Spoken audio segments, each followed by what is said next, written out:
यहाँहरू सबैजनालाई आजको नेपाली बाइबल सर्वे क्लासमा स्वागत गर्न चाहन्छु र उद्धारकर्ता येशू ख्रिस्टको नाउँमा जय मसीह। प्रभुलाई धेरै धन्यवाद भएको होस्, उहाँले फेरि हामीलाई एउटा अर्को मौका दिनुभयो। म आशा गर्दछु यहाँहरू सबैजना प्रभुको उपस्थितिमा आनन्दित हुनुहुन्छ र सुरक्षित हुनुहुन्छ। परमेश्वरको नामको महिमा भएको होस्, स्तुति भएको होस्। आउनुहोस् हामी आजको क्लासलाई पनि प्रार्थनाको साथमा अगाडि बढाउनेछौँ। सर्वोच्च प्रभु, हामी तपाईँलाई धन्यवाद दिन्छौँ। आज प्रभु तपाईँले हामीलाई फेरि यो बाइबल सर्वेको क्लासलाई आयोजना गर्नलाई तपाईँले सहायता गर्नुभयो। प्रभु, यो क्लासको सुरुदेखि अन्तिमसम्म प्रभु तपाईँले अगुवाई गर्नुहोस्। सदा जस्तै प्रभु हामी तपाईँको उपस्थितिलाई अनुभव गर्न चाहन्छौँ र तपाईँको वचनबाट हामी केही सिक्न चाहन्छौँ। हामी माथि प्रभु तपाईँको कृपा र अनुग्रह राखिदिनुहोस्। विशेष गरी प्रभु हामीले अहिले हेर्दै गरेको प्रेरितको पुस्तकमा पावलको यात्रा, पावलका मिसनरी जर्नीहरू, उनको जीवनी अनि उनका प्रभु जति पनि समर्पणताका कुराहरू छन्, जब हामी उनको जीवनीसँग रहेर सर्वे गर्दछौँ, हामी प्रत्येकसँग तपाईँले विशेष प्रकारले बोल्नुहोस् र हामीलाई प्रभु पावलको जीवनबाट एउटा नयाँ उत्साह, एउटा नयाँ सेवकाई प्रतिको प्रभु एउटा समर्पणता हामीमा पनि आउन सकोस् भनिकन प्रार्थना गर्दछौँ। धन्यवाद छ प्रभु सबै कुराको लागि। रहल समयलाई तपाईँको हातमा राख्दै यो बिन्ती र प्रार्थनामा आशिष माग्दछौँ येशू प्रभुको नाउँमा, आमेन। प्रभुको नामको महिमा भएको होस्। हामी अहिले प्रेरितको पुस्तकमा छौँ र प्रेरितको पुस्तकमा हिजो हामीले पावलको सुरुको समयकाललाई हेऱ्यौँ, उनको बोलावटको विषयमा र उनलाई प्रभुले कसरी तयारी गर्नुभयो, कसरी मानिसहरूको बिचमा परिचित गर्नुभयो भन्ने कुराहरू, र उनले आफैलाई कसरी मानिसहरूको बिचमा पनि प्रस्तुत गर्न सके, साबित गर्न सके कि अब चाहिँ तपाईँको अगाडि उभिएको व्यक्ति पुरानो पावल होइन, अब चाहिँ साउल होइन पावल भएको छ भन्ने कुरा पनि उनले प्रमाणित गर्न सके। प्रभुको नामको स्तुति होस्। आज हामी अब अझै अगाडि बढ्नेछौँ। पावलले गरेका मिसनरी जर्नीहरू, प्रेरितको पुस्तकमा 3वटा पावलको मिसनरी जर्नीलाई हामी देख्दछौँ, जसमध्ये आजको क्लासमा हामी पहिलो यात्रालाई, first missionary journey of Paul's first missionary जर्नीलाई आज हामी हेर्नेछौँ। पावलको पहिलो प्रचार यात्रा प्रेरित 13 अध्यायको 4 देखि 14 अध्यायको 28 पदसम्म हामी देख्दछौँ। ओके, फेरि भन्दैछु, पावलको पहिलो प्रचार यात्रा प्रेरित 13 देखि 14 अध्याय, भनौँ 13 र 14 च्याप्टरमा हामी पावलको पहिलो मिसनरी यात्रा हामी देख्दछौँ। अनि मितिको कुरा गर्नुपर्दा एप्रोक्सिमेटली 48 to 49 एडी, 48 र 49 एडीको समयकाल हामीले बुझ्दछौँ धेरै स्कलर्सहरूको भनाइअनुसार। अब हामी यहीँ पनि बाइबलबाटै पनि पढेर पढेर हामी हेर्नेछौँ। 4 पदमा लेखिएको छ, the two of them sent on their way by the Holy Spirit went down to Seleucia and sailed. Okay, यहाँनिर 2जना व्यक्तिको नाम आयो। म यसलाई अझै अगाडि नेपाली भाषामै पढौँ। नेपाली भाषामा हामीले पढ्दाखेरि चाहिँ 13 अध्यायको 2 र 3 पदमा पढ्दैछु। तिनीहरूले प्रभुको आराधना गरिरहेका र उपवास बसिरहेका बेला पवित्र आत्माले भन्नुभयो, मेरो निम्ति बारनाबास र साउललाई त्यस कामको लागि, मिन्स मिसनको लागि अलग गर, र जुन कामको निम्ति मैले तिनीहरूलाई बोलाएको छु। तब उपवास र प्रार्थना गरेर तिनीहरूले उनीहरूमाथि आफ्ना हात राखेर तिनीहरूलाई बिदा दिए। सो हामी देख्दछौँ पहिलो चरणमा चाहिँ पावल र बरनाबास, उनीहरूलाई एन्टिओखियाको मण्डलीले मिसनरीको रूपमा अभिषेक गरेर सेवकाईको लागि रिलिज गर्दैछन्। अनि साथमा मर्कुस भनिने यूहन्ना पनि साथमा छन्, हामीले भुल्न हुँदैन। तर मेनली दुईजना व्यक्ति चाहिँ यहाँनिर मुख्य व्यक्ति हामी पाउँदछौँ। अब पाउल र बारनाबासको साथमा मर्कुस भनिने यूहन्ना पनि साथमा गएका छन् र प्रचार यात्रामा उनीहरू लागे र उनीहरूले अहिले प्रचार गर्नलाई टार्गेट गरेको जग्गा भनेको ठाउँ भनेको चाहिँ गलातियाका इलाकाहरू, गलातिया एसियाकै यो भागमा पर्दछ। गलातियाको मुख्य ठाउँहरूमा गए। करिब 2 वर्षसम्म उनीहरूले के गरे? प्रचार गरे। 48 र 49, 48 र 49 एडी 2 वर्ष उनीहरूले प्रचार गरे। प्रेरित 13 को 4 देखि 14 को 28 सम्म हामी यो कुरा देख्छौँ। सो हामी एक गरेर स्टेप बाई स्टेप हामी हेर्नेछौँ। यो 2 वर्षको यात्रामा जस्तो बाइबलमा लेखिएको छ 13 र 14 अध्यायमा उनीहरू कुन ठाउँमा पुगे, त्यहाँ के भयो मुख्य घटना, त्यसपछि नेक्स्टमा कहाँ पुगे, त्यहाँ के भयो, एन्ड आफ्टर फेरि त्यसपछि कहाँ पुगे, हामी फेरि उनीहरू एन्टिओखियामा जहाँबाट उनीहरूलाई पठाइएको थियो त्यहाँ फर्केर नआएसम्मको कुराहरू, घटनाहरू र त्यहाँ गएको ठाउँका नामहरू हामी आजको क्लासमा हेर्नेछौँ। र तपाईँ यसलाई नोट गर्नुभयो भने धेरै असल गर्नुहुनेछ, किनभने यो साधारण रीतिले पढ्दाखेरि कतिचोटि बुझ्न गाह्रो पर्छ। एकदमै मेहनतको साथमा यसलाई बुझ्नुपर्छ। सो तपाईँले यो क्लासलाई नोट बनाउनुहोस्। पाउलको पहिलो प्रचार यात्रा प्रेरित 13 को 4 देखि 14 को 28 भनेर दिनुहोस् र ब्राकेटमा तपाईँले दिनुहोस् 48 to 49 एडी। ओके, यो दिनुहोस्। अनि पहिलोमा तपाईँले लेख्नुहोस् पाउल बर्नाबासको साथमा मर्कुस भन्ने यूहन्ना मिलेर पहिलो प्रचार यात्रामा गलातियाका मुख्य ठाउँहरूमा करिब 2 वर्षसम्म सुसमाचार प्रचार गरे भनेर पहिलो पोइन्ट दिनुहोस्। फेरि दोस्रोमा आउँछ उनीहरू पहिलो चाहिँ कहाँ पुगे, कुन ठाउँमा भन्दाखेरि सलामिस र साइप्रस भन्ने ठाउँमा उनीहरू पुगे। अब पद पनि पढौँ, 13 अध्यायको 4 र 5 पद। तब पवित्र आत्माद्वारा पठाइएका हुनाले तिनीहरू सिलुकियामा गए र त्यहाँबाट जहाजमा चढी साइप्रसतिर गए।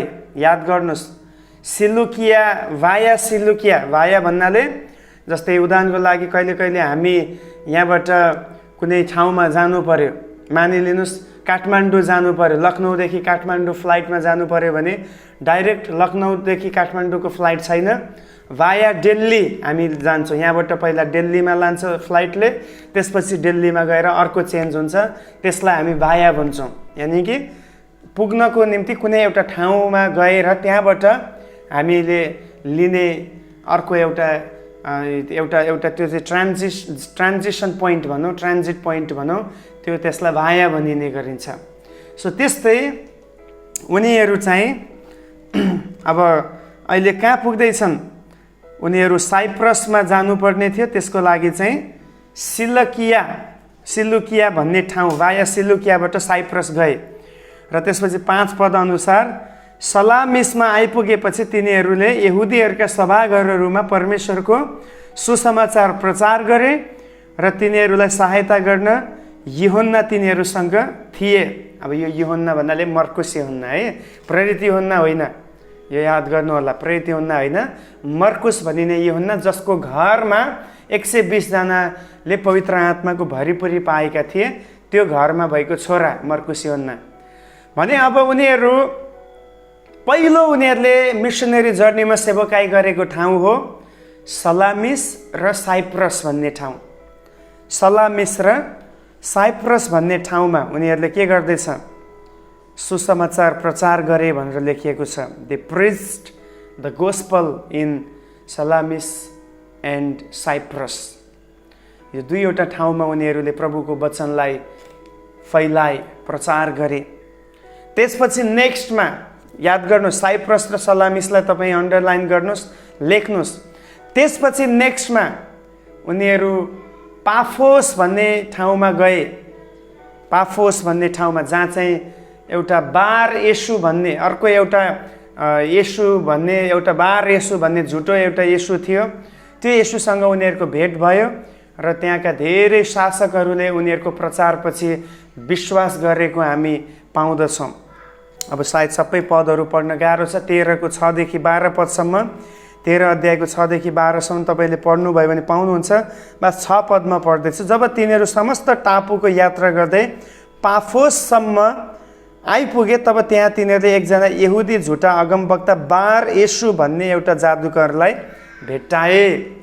सो यो पाफोस भनेको चाहिँ एउटा आइल्यान्ड हो, टापु हो, समुद्रको बिचमा भएको एउटा आइल्यान्डलाई, टापुको नाम हो पाफोस। अनि त्यहाँ चाहिँ एउटा यहुदी झुटा अगमवक्ता बार येशू भन्ने व्यक्तिसँग यिनीहरूको भेट भयो। त्यसपछि गएर त्यहाँनिर अब पावलले चाहिँ उसलाई पवित्र आत्माद्वारा भरिएर त्यो भित्र भएको दुष्ट आत्मालाई, याद गर्नुहोस् झुटो अगमवक्ताले जुन कुरा बोल्छ त्यो चाहिँ दुष्ट आत्माको प्रेरणाबाट बोल्ने गर्दछ। झुट भन्ने कुरा पवित्र आत्माबाट आउँदैन। It comes from the evil spirit. The लाई comes from the evil spirit. Okay, झुट चाहिँ पवित्र आत्माबाट होइन तर दुष्ट आत्माबाट आउने गर्दछ। सो पाउल रिब्युक्ड हिम। पाउलले उनलाई त्यहाँनिर डाँटेको छ। त्यसपछि ऊ भित्र भएको दुष्ट आत्मालाई निक्लिजा भनेर हुकुम गरेको छ। किन त्यो व्यक्तिले, त्यो झुटा अगमवक्ताले बार येशू बनेर धेरैलाई भरमाइरहेको थियो, धेरैलाई त्यहाँनिर बहकाइरहेको थियो। So Paul cast out the demons from Bar Jesus, Bar येशू भन्ने व्यक्तिबाट त्यो दुष्ट आत्मालाई पावलले निकाल्यो। त्यसपछि त्यो देखिसकेपछि त्यहाँ चाहिँ धेरै शासकहरूले नै विश्वास गर्न थाले भनेर तल लेखिएको छ। जब तपाईँले पढ्दै जानुहुन्छ त्यहाँ चाहिँ त्यो कुराहरू लेखिएको छ। धेरैजनाले त्यहाँ के गर्न थाले, प्रभुलाई विश्वास गर्न थाले, पावलको कुराहरूलाई उनीहरूले स्वीकार गरे भनेर 12। तब प्रान्तका ती शासकले यो भएको देखेर विश्वास गरे र किनकि प्रभुको शिक्षामा तिनीहरू छक्क परेका थिए। हालेलुया, वाओ। हेर्नुहोस्, जब एउटा व्यक्तिको जीवनबाट दुष्ट आत्मालाई पावलले निकाल्यो त्यो देखेपछि ही वन्डर, ऊ अचम्बित भयो अनि उसले दुष्ट आत्मालाई त्यहाँ निकालेको हामी देख्दछौँ। त्यसपछि तल जाँदै गर्दाखेरि अब त्यसपछि नेक्स्टमा उनीहरू कहाँ पुग्छन्, उनीहरू पामफिलिया भन्ने ठाउँमा, ओके, पामफिलिया भन्ने ठाउँमा उनीहरू पुग्दछन्। पामफिलियाको पर्गाको कुरा आउँछ 13 अध्यायको 13 पदमा। पावल र तिनका साथीहरू पाफोसबाट जहाज चढी पामफिलियाको पर्गामा पुगे र यूहन्ना चाहिँ तिनीहरूबाट छुट्टिएर यरुशलेममा फर्के। अब यहाँ हेर्नुहोस् त, उनीहरू जब पामफिलियाको पर्गा भन्ने ठाउँमा पुगे त्यहाँ चाहिँ जो यूहन्ना, फेरि याद गर्नुहोस् मर्कुस भनिने यूहन्ना है, यूहन्ना मात्र भनेर पुग्दैन, मर्कुस भनिने यूहन्ना। किन हामी त स्टडी गर्दैछौँ नि त, बाइबलले त यूहन्ना भनेर समग्र रूपमा भन्दैछ, तर हामीले चाहिँ जहिले पनि नाम तोक्दाखेरि स्पष्ट तोक्नुपर्छ। बाइबलमा त धेरैवटा यूहन्नाहरू छन्। सो एकदम बी केयरफुल है। मर्कुस भनिने यूहन्ना जो पाउल र बार्नबाससँग गएका थिए, उनले चाहिँ के गरे, पामफिलियाको पर्गाबाट चाहिँ अब उनले सोचे कि म जान सक्दिनँ। याद गर्नुहोस्, जहिले पनि दर्शन पाएको व्यक्ति र दर्शन नपाएको व्यक्तिमा यो फरक हुने गर्छ। If you are called by God to do something then you will do it by his power. तर यदि तपाईँ पवित्र आत्माद्वारा बोलाइएको होइन, तपाईँलाई त्यो दर्शन मिलेको छैन, तपाईँ लैलैमा लागेर केही गर्दै हुनुहुन्छ भने तपाईँ लामो समयसम्म त्यो कुरालाई अगाडि बढाउन सक्नुहुन्न। Okay, everything matter with the vision and call of God. परमेश्वरको दर्शन र बोलावटमा हरेक कुरा सम्बन्धित छ। If you are assured that God is calling you, that God has called you to do His ministry, to do His something for His kingdom, then you will never give up in your life anymore. But you have not assured about your calling, then anytime you can leave and you reject the mission of God. The same thing happened with the mark John. यो मर्कुस भन्ने योनासँग त्यही भयो। अब पाउल र यता बर्नाबासलाई मण्डलीले अभिषेक गरेर पठायो। That means उनीहरूमाथि प्रभुको आत्मा छ, उनीहरू प्रभुद्वारा बोलाइए। तर यता मर्कुस भन्ने यूहन्नालाई त्यसरी जिम्मा दिएर पठाएको छैन। त्यस कारण उसले सोच्यो म गए पनि हुन्छ नगए पनि हुन्छ, किन missionary journey it was very tough journey. यो धेरै गाह्रो जर्नी थियो। कुनै पनि समयमा आफ्नो जीवन त्यहाँ खत्तम हुन सक्थ्यो।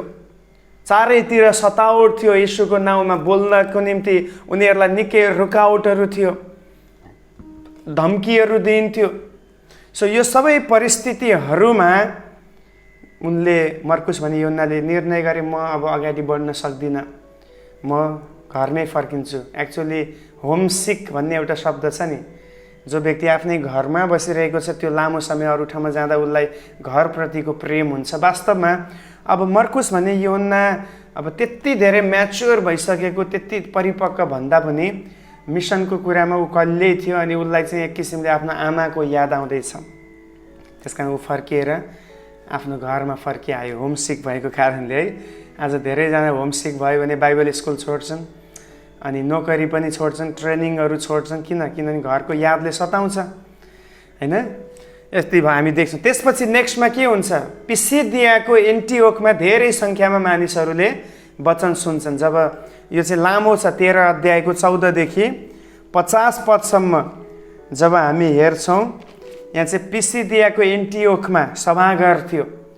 याद छ तपाईँलाई मैले पहिल्यै भनिसकेको थिएँ, जहाँ जहाँ यहुदीहरू 10 जना जति यहुदी हुन्छन् त्यहाँ एउटा सभागार उनीहरूले बनाउन पाउँथे। अनि सभागार चाहिँ अहिलेको चर्चको मोडलमा हुने गर्थ्यो। चर्चको फङ्सन त्यहाँ हुने गर्थ्यो। त्यहाँ आराधना हुन्थ्यो, त्यहाँ वचन पढेर सन्देश सुनाइन्थ्यो। भने अब पिसिदियाको एन्टिओखमा पाउलले गएर यहुदीहरूलाई प्रचार गरे र धेरै मान्छेले परमेश्वरको वचन सुने। र अर्को हप्ता पनि आएर हामीलाई यस्तै गरी मिठो मिठो वचन सुनाइदिनुहोस् भनेर त्यहाँको मान्छेले पाउललाई रिक्वेस्ट गरेको हामी पाउँछौँ। कतिले त्यहाँ विश्वास गरे। तर अन्तिममा हामी देख्छौँ त्यहाँ चाहिँ के भयो भन्दाखेरि अब कतिपटक त्यहाँ सतावट पनि आउने कुराहरू भयो। कतिले हामी मान्दैनौँ यस्तो कुरालाई भनेर यहुदीहरूले नै त्यहाँ तिरस्कार पनि गर्ने काम गरे।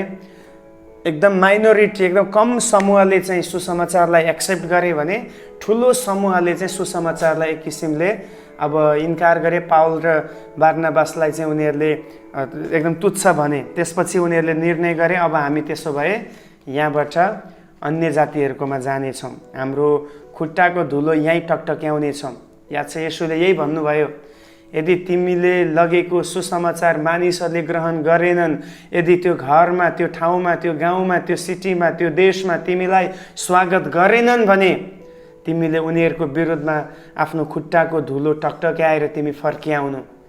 तर जसले स्वागत गर्छ त्यो घरमा तिमीले शान्ति बोल्नु र प्रभुको शान्ति त्यहाँ रहनेछ। सो पाउल र बर्नाबासले उनीहरूको कठोरता देखेर पछि चाहिँ खुट्टाको धुलो त्यहीँ टकटक्याएर उनीहरू गए। त्यसपछि उनीहरू कहाँ गए, आइकोनियन भन्ने ठाउँमा पुगे। 13 अध्यायको 51 देखि 4 अध्यायको 5 सम्म हामीले पढ्यो भने त्यहाँ हामी देख्छौँ, म पढ्ने छु है त, 51-13 तब उनीहरू चाहिँ आफ्ना खुट्टाको धुलो तिनीहरूका विरुद्धमा टकटक्याएर आइकोनियनमा आए। चेलाहरू आनन्द र पवित्र आत्माले परिपूर्ण भए। अब यहाँ चाहिँ आइकोनियनमा आए भनेर लेखिएको छ। आइकोनियन भनेको अर्को एउटा जग्गा। अनि त्यहाँ धेरै व्यक्तिहरूले, जब 14 अध्यायको 5 सम्म तपाईँ पढ्नुहुन्छ, धेरै व्यक्तिहरूले त्यहाँ चाहिँ पाउलको सुसमाचारलाई ग्रहण गरेको छ। र त्यसको साथसाथै प्रभुले निकै ठुला ठुला कामहरू पनि त्यो समुदायमा गर्नुभएको, अचम्मका कामहरू गर्नुभएको र उहाँको गवाही एकदम शक्तिशाली रूपमा त्यहाँ प्रकट गर्नुभएको हामी देख्दछौँ। आइकोनियनमा उनीहरू आइपुगेको हामी देख्छौँ। त्यसपछि नेक्स्टमा तपाईँ याद गर्दै हुनुहुन्छ, आइकोनियन पछि अब 14को 5मा हेऱ्यो भने चाहिँ त्यहाँ चाहिँ अब उनीहरूलाई फेरि त्यहाँ सतावट पनि, जहाँ प्रभुको काम हुँदैछ, जहाँ सुसमाचार मानिसले ग्रहण गर्दैछ त्यहाँ विरोधी दल पनि खडा हुन्छ। र यहाँ पनि त्यही भएको छ। फेरि पाउल र बार्नाबासलाई त्यहाँनिर ढुङ्गा हान्ने कुराहरू हुन थाल्यो। यहुदीहरूको बिचमै मतभेद हुन थाले, कोही प्रेरिततर्फ लागे, कोही फेरि होइन हामी व्यवस्था नै मान्ने भन्ने प्रकारको कुरा भएपछि उनीहरूलाई निकै त्यहाँ ढुङ्गा हान्ने प्रयत्न भएपछि उनीहरू त्यहाँबाट निक्लिएको छन्। त्यहाँबाट निक्लिएर उनीहरू आइकोनियनबाट कहाँ गए? लुकोनियाका सहरहरूमा लुस्त्रा र डर्बे भन्ने ठाउँमा उनीहरू आइपुगे। त्यो आइकोनियनबाट उनीहरू निक्ले र लुकोनियाका सहरहरूमा लुस्त्रा एकदमै फेमस अनि डर्बी यो दुईटा सहरमा उनीहरू आएको हामी पाउँछौँ। अनि त्यहाँ चाहिँ पावलले एकदमै ठुलो आश्चर्य कर्म पनि गरेको छ। त्यहाँ चाहिँ के गर्यो भन्दाखेरि त्यहाँ चाहिँ एउटा जन्मैदेखिको लङ्गडो हुँदछ। त्यो लङ्गडो लुस्त्रा भन्ने सहरमा थियो। त्यो लङ्गडोलाई पावलले त्यहाँ खडा गरेको छ। अनि त्यो देखिसकेपछि त्यहाँ चाहिँ अब कति मान्छेले पावल र बारनाबासलाई नै देवता बनाइदिए। त्यहाँ अब पावललाई चाहिँ हर्मेस देवता रे, बारनाबासलाई चाहिँ जिउस देवता बनाइदिए रे। उनीहरूले यस्तो आश्चर्य कर्म गरेको थियो। जन्मैदेखिको लङ्गडो भाइ, डक्टरले निको पार्न सकेन, धामीले निको पार्न सकेन, अरू कुनै शक्तिले काम गर्न सकेन। अब पावलले एकपटकमा खडा ओइजा भन्दाखेरि त्यहाँ निको भयो भनेदेखि अब त्यहाँ त मान्छेहरू त अचम्बित भए र केही समूहले उनीहरूलाई देवी देवताकै रूपमा घोषणा गरे, हर्मेस र जिउस भनेर। तर उनीहरूले त्यो कुरालाई इन्कार गरे। अनि त्यहाँ पछि फेरि एउटा समूहले पावललाई ढुङ्गाले आक्रमण गरे। जब 14 अध्यायको 6 देखि 20 पदसम्म हामी पढ्दछौँ, त्यहाँ चाहिँ एकदमै ठुलो त्यो एन्टिओखियाको आइकोनियनबाट त्यहाँ पनि भिडहरू आए, जसले पहिला विरोध गरेर धपाएको थियो। त्यही भिडले आएर यहाँ पनि ढुङ्गा बर्सायो र एक किसिमले पावललाई मर्यो भनेर छोडिदियो। अनि मर्यो भनेर लगेर के गरिदियो? उसलाई सहरदेखि बाहिर लगेर छोडिदिए। अनि त्यो ठाउँमा चाहिँ अब धेरै बाइबल विज्ञले भनेअनुसार पावलले एकचोटि भनेको छ, म चाहिँ एकपटक तेस्रो स्वर्गसम्म उठाइ लगिएँ। अब त्यति बेलाको समयमा पावललाई मर्यो भनेर छोडिदिएको बेलामा परमेश्वरले उनलाई केही समयको लागि स्वर्गको दर्शन देखाउनु भयो। तेस्रो स्वर्गसम्म ऊ उठाइ लगियो। अनि पछि फेरि प्रभुले फर्किआउनको निम्ति अनुमति दिनुभयो। त्यसपछि उसको शरीरमा जीवन आएको हामी पाउँदछौँ। यसरी चाहिँ त्यहाँ चाहिँ अब आक्रमणको एकदमै ठुलो चर्को ढुङ्गा खाएको उनले त्यहाँ त्यो समयमा महसुस गरे, या ढुङ्गा खाए। यसरी प्रभुको काममा पावल अगाडि बढे। प्रभुको काम बढ्दै पनि गयो, तर उनले सतावट पनि, he was persecuted by people, he was stoned by people, मानिसहरूबाट ढुङ्गा खायो, सतावट पायो। याद गर्नुहोस्, परमेश्वरको काम जहिले पनि सतावटमा नै बढेर जाने गर्दछ। Without persecution there is no growth. सतावट बिना त्यहाँ वृद्धि छैन। Without persecution there is no blessing. सतावट बिना आशिष छैन। मण्डली वृद्धि हुँदैछ, हजारौँ मानिसले येशूको नाउँलाई विश्वास गर्दैछन्, तर त्यसको पछाडि कसैले त मूल्य चुकाउँदैछ। याद गर्नुहोस्, बिना मूल्य चुकाई प्रभुको काम अगाडि बढ्न सक्दैन। त्यसपछि नेक्स्टमा उनीहरू लुस्त्रा, आइकोनियन र सिरियाको एन्टिओखमा चेलाहरूलाई बलियो बनाई एल्डरहरूलाई नियुक्त गरे। जुन ठाउँमा उनीहरूले अलरेडी सुसमाचार सुनायो, लुस्त्रा, आइकोनियन, सिरियाको एन्टिओख अलरेडी उनीहरूले सुसमाचार सुनाएर आएको ठाउँ, त्यहाँ गएर चेलाहरूलाई अझ आत्मिक रूपमा बलियो बनाए, सुदृढ पारे र त्यहाँको सेवालाई अगाडि बढाउनको निम्ति पावल त प्रेरितीय दर्शन भएको व्यक्ति हरेक ठाउँमा, आज यहाँ छ, एक महिनापछि अर्को सिटीमा, त्यसपछि नेक्स्ट अर्कोमा पुगेको हुन्छ, तर त्यहाँ लोकल सेवा गर्ने व्यक्ति चाहियो। त्यसमा उनले एल्डरहरू नियुक्त गरिदिए। 14 अध्यायको 21 देखि 23 पदसम्म हामी त्यो देख्छौँ। अनि त्यसपछि नेक्स्टमा पिसिदिया, पामफिलिया, पर्गा र अटालिया हुँदै पुनः एन्टिओखमा उनीहरू फर्के। अब उनीहरूले मिसन कहाँबाट सुरु गरेको थियो? एन्टिओखबाट।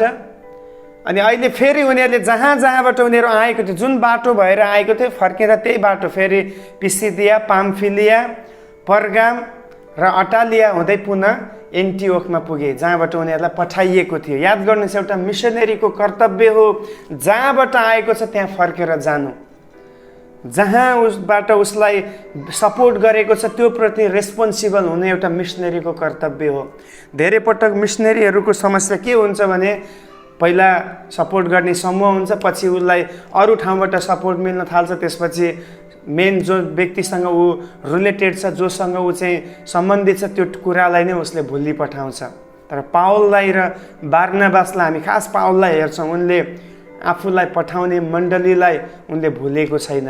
He never forgot the church which church sent him as a missionary. Okay, 14 अध्यायको 24 देखि 28 मा हामी यो देख्दछौँ। एन्टियोखमा फर्के। त्यसपछि के भयो?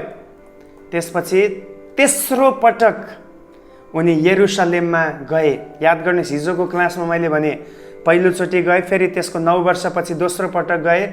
अब यो तेस्रो पटक मेरो विचारमा उनले विश्वास गरेको, दर्शन पाएको 11 वर्ष 12 वर्ष भन्दा पनि बितिसकेको छ। अब तेस्रो पटक उनी यरुशलेममा जाँदैछ, कारण त्यहाँ चाहिँ धेरैवटा विवादहरू आएको थियो। अनि विश्वास गरे पनि यहुदी प्रकारले खतना गर्नुपर्छ भन्ने कुराहरू कतिले सिकाउन थाले। यहुदी व्यवस्थालाई पनि विश्वास गरेपछि पालन गर्नुपर्छ अन्य जातिहरूले भन्ने कुराहरू आएपछि त्यो विषयमा फाइनल कुरा गर्नको निम्ति पावल, प्रेरितहरू त त्यहीँ छन्, पत्रुस, याकुब त सुतिसक्यो, अर्को येशूको भाइ याकुब त्यहाँ छन्, यूहन्ना त्यहाँ छन्, अरू कति प्रेरितहरू त्यहाँ छन्। उनीहरूसँग बसेर एउटा निर्णय गर्नको निम्ति काउन्सिल, सभा बसेको छ, परिषद बसेको छ। 15 अध्यायको 1 देखि 29 मा हामी देख्दछौँ।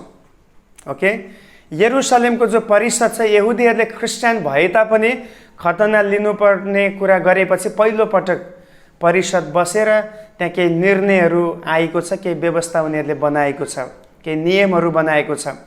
परिषदमा गरेका निर्णयहरू यस प्रकार छ। पहिलो चाहिँ त्यो परिषदमा निर्णय के गरियो भन्दाखेरि हरेक व्यक्तिले मूर्ति पूजाबाट अलग रहनुपर्छ। ओके, यदि तपाईँ प्रभुलाई विश्वास गरेर आउनुहुन्छ भने you should avoid the idol worship. मूर्ति पूजालाई तपाईँले इन्कार गर्नै पर्छ, अदरवाइज तपाईँ बप्तिस्मा लिन या प्रभुको राज्यमा आउनको लागि योग्य हुनुहुन्न। सो पहिलो नियम यो बैठकले, यो परिषदले गरेको निर्णय हो। प्रभुलाई पछ्याउने व्यक्तिले के गर्नु पर्यो? मूर्ति पूजाबाट अलग रहनु पर्यो। दोस्रोमा यो निर्णयमा पारित गरेको कुरा हो व्यभिचारबाट अलग रहनु पर्यो। कुनै पनि व्यक्ति व्यभिचारमा लाग्नु हुँदैन, कुनै पनि व्यक्तिले व्यभिचारको कुरालाई अनुसरण गर्नु हुँदैन, मण्डली आउने व्यक्तिले नाजायज सम्बन्धहरू बनाउनु हुँदैन भन्ने कुराहरू त्यहाँ पारित गरियो। अनि तेस्रोमा चाहिँ घाँटी अठ्याएर मारेको पशुको मासु र रगत पिउन हुँदैन भन्ने प्रकारको निर्णयहरू त्यहाँ पारित भयो। मोटामोटी यो 3टा, मूर्ति पूजादेखि अलग रहनु, व्यभिचारबाट अलग रहनु, त्यसपछि घाँटी अठ्याएर मारेको पशुको मासु र त्यसको रगत पिउनदेखि अलग रहनु। किनभने अब कति ठाउँमा चाहिँ अब यो कुराहरू कमन थियो, मासु पनि खाने, रगत पनि पिउने, व्यभिचारमा पनि लाग्ने, त्यसपछि यता मूर्ति पूजाका कुराहरूमा पनि लाग्ने हामी देख्दछौँ। अनि तर यहाँ बाइबलमा यिनीहरूले निर्णय गर्दाखेरि त्यो सभाले गरेको निर्णयमा यही कुरा पारित गरे कि यो 3वटा कुरालाई चाहिँ अभोइड गरिनै पर्छ। मूर्ति पूजा, व्यभिचार र मारेको पशु या घाँटी अठ्याएर मारेको पशुको मासु र रगतदेखि अलग हुनुपर्छ। अब काटेर त्यसको रगत बगाएर, रगत फ्याँकेर मासु खान सक्छ, तर अठ्याएर मारेपछि के भयो? रगत त त्यसैमा हुने भयो। अब त्यसको साइन्टिफिक असरहरू पनि छ, रगतमा कीटाणु धेरै हुन्छ भन्ने कुराहरू छ। दोस्रो, पुरानो नियममा नै बाइबलमा यही भनिएको छ, रगत नखानु, किनभने प्राण रगतसँग जोडिएको छ। सो कुनै पनि कुरालाई जीवन दिने कुरा तिमीहरूले नखानु भन्ने प्रभुले आज्ञा गर्नुभएको छ। यो निर्णय त्यहाँ पारित भयो। अनि सबै मण्डलीहरूमा जहाँ जहाँ पावलले प्रचार गरे, अरूले प्रचार गरे, ती मण्डलीहरूमा यो 3वटा नियमलाई लागू गरे। खतना लिनु पर्दैन, तर यो कुराहरू चाहिँ हुनैपर्छ। त्यसपछि यरुशलेममा यो करिब यो बैठक भइसकेपछि पुनः पावल र बर्नाबास कहाँ आए? एन्टियोखमा। जहाँ जुन उनको एक्चुअली पावलको अब मेन चर्च भनेको आमा चर्च भनेको एन्टियोखको चर्च हो, किन त्यहीँबाट उनलाई मिसनरी बनाएर अभिषेक गरेर पठाइएको थियो। सो उनी जहाँ विश्वको जुनसुकै कुनामा गए पनि उनको रिपोर्ट एन्टियोखको मण्डलीमा हुनुपर्छ। एउटा विश्वासयोग्य सेवकको कुरा त्यही हो, जहाँ पनि घुमे तापनि उनले आफ्नो मदर चर्चलाई, आमा चर्चलाई रिपोर्ट दिनै पर्छ। सो उनी पुनः एन्टियोखमा गए अनि त्यो चाहिँ हामी प्रेरितको पुस्तक 15 अध्यायको 30 देखि 35 सम्म हामी पाउँदछौँ। सो यसरी पावलको पहिलो मिसनरी यात्रा पुरा भयो। याद गर्नुहोस्, जहाँबाट उनले सुरु गरे गलातियाको इलाकातिर गए, त्यहाँ प्रचार गरेर फेरि उनी एन्टियोखमा आएर त्यसपछि फेरि केही समस्याहरू उठेको इस्युजहरूलाई लिएर यरुसलेम गए, त्यहाँ प्रेरितहरूसँग बसेर केही कुरा पारित गरे, त्यो इस्युजहरूको समाधान गरे र त्यसपछि पुनः उनी एन्टियोखमा आए। त्यसपछि नेक्स्टमा के हुन्छ हामी हेर्दै जानेछौँ। हामी प्रेरितको पुस्तकमै रहेर अब कतिवटा पावलले लेखेको पत्रहरू चाहिँ उनको मिसनरी जर्नीमै भएको कारणले हामी एकदम कोसिस गर्नेछु तपाईँलाई बुझ्ने गरी सरल प्रकारले एउटा कहानी जस्तै बताएर यो सबै कुराहरू बताउने। भोलिको क्लासमा हामी अरू कुराहरूमा अगाडि बढ्नेछौँ। भिडियोलाई अरू व्यक्तिहरूमा पनि सेयर गरिदिनुहोस् ताकि उहाँहरूले पनि वचन सिक्न पाओस्। धन्यवाद। जय मसीह। प्रभुले आशिष दिउन्।